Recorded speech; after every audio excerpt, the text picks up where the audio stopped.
Episode 19 of Dragon Ball Daima showed to us who truly wears the pants in the home of the Saiyan Prince Vegeta. And it definitely ain't him. So the episode picks right back up with the wish to Red Porunga from Glorio, and surprising no one I think, the wish was to have Goku and the rest of the gang turned back into their adult forms. This is something that Dragon Ball GT actually never did. From the first episode to the last, Goku stayed a kid until he was absorbed by Shenron or whatever it was happened to him at the end of that series.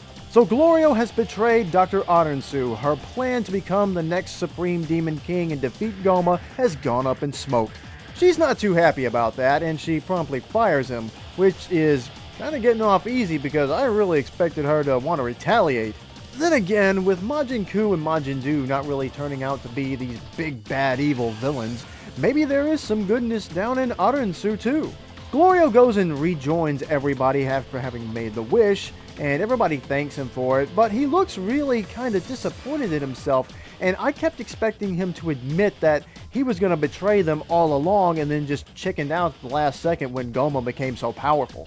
And you gotta remember that Shin, in an earlier episode, actually did hear Glorio talking on his phone to someone. Whether he could tell it was Aransu or not, I don't know.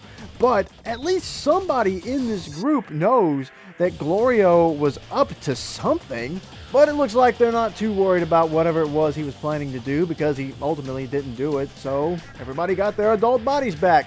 That's one major crisis solved. But there's still one more out there. Big Daddy Goma!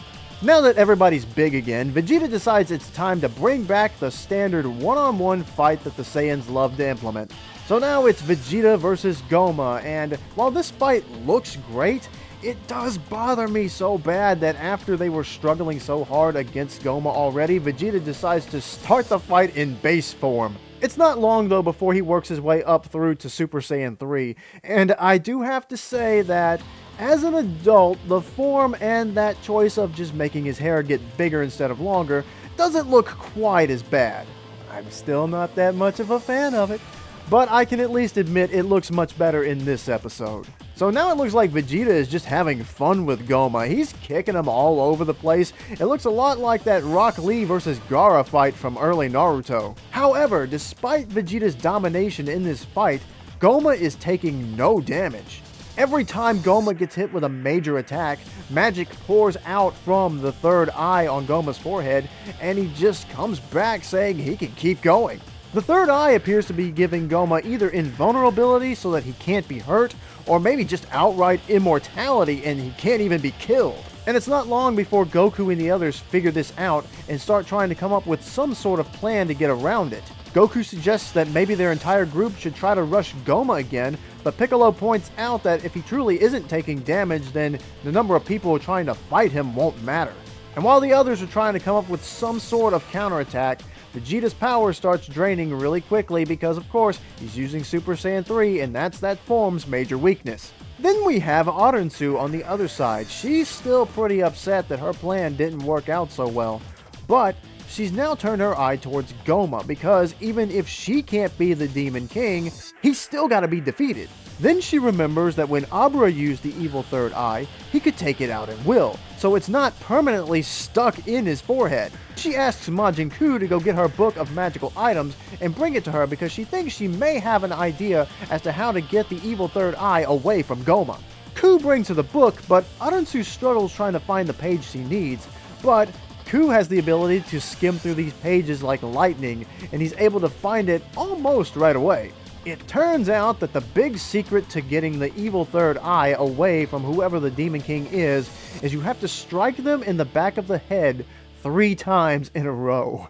I've said this before, I don't think Daima is just solely a tribute to Dragon Ball GT. I think there's some love being shown for Dragon Quest as well, because this whole little scenario here of needing to hit Goma in the back of the head 3 times specifically feels like it was ripped right out of an RPG. So now they've got a plan. Goku is going to replace Vegeta in the fight while Piccolo sneaks around and gets ready to knock the eye right out of his head. One problem though, Vegeta doesn't want to stop fighting and insists he sees the fight through to the end. Then we get one of the funniest moments in modern Dragon Ball since Broly vs. Frieza. Bulma steps forward and demands Vegeta stop fighting, or else she will never take a bath with him ever again.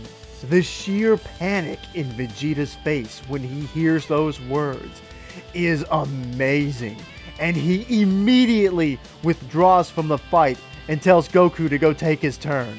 And then it gets even better because we get to see the group's reaction to it, with Shin, Glorio, and all those guys being kind of embarrassed.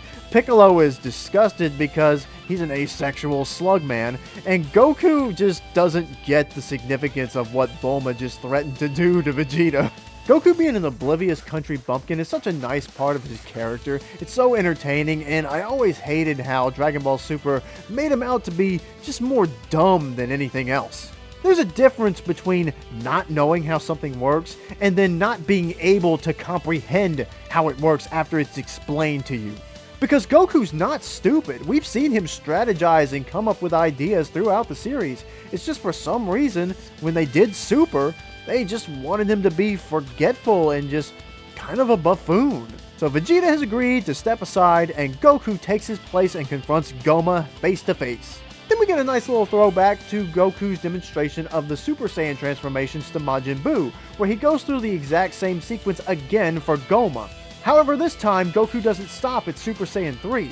He says he has one more bonus, and he returns to that form that Neva gave him that looks just like Super Saiyan 4, and is apparently going to be called Super Saiyan 4 because there's some merchandise referring to that as such. So now the stage is set for the grand finale.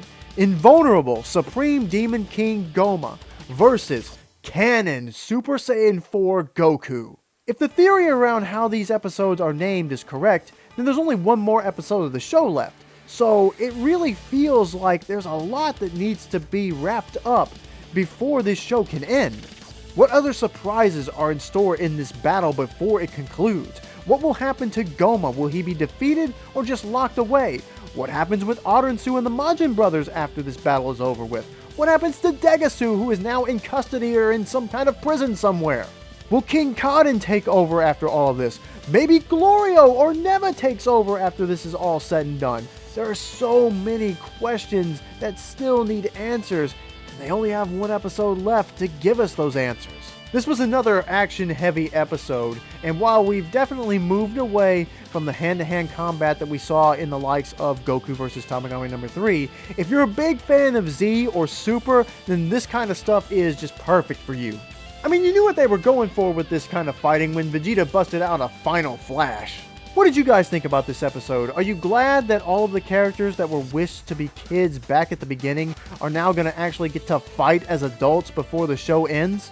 What about Super Saiyan 4 being made officially canon now? Does it bother you that they probably will never use this form outside of this series again? Or are you fine with it as just a little bit of a tribute to Dragon Ball GT? Thanks for watching this video, I really appreciate it. If you want to support my channel, then hit the thumbs up button and subscribe to my channel if you haven't already. Now, I'm going to go FedEx a really expensive bottle of bubble bath straight to the headquarters of Capsule Corporation. Don't worry, Vegeta. I've got your back. That's what she said.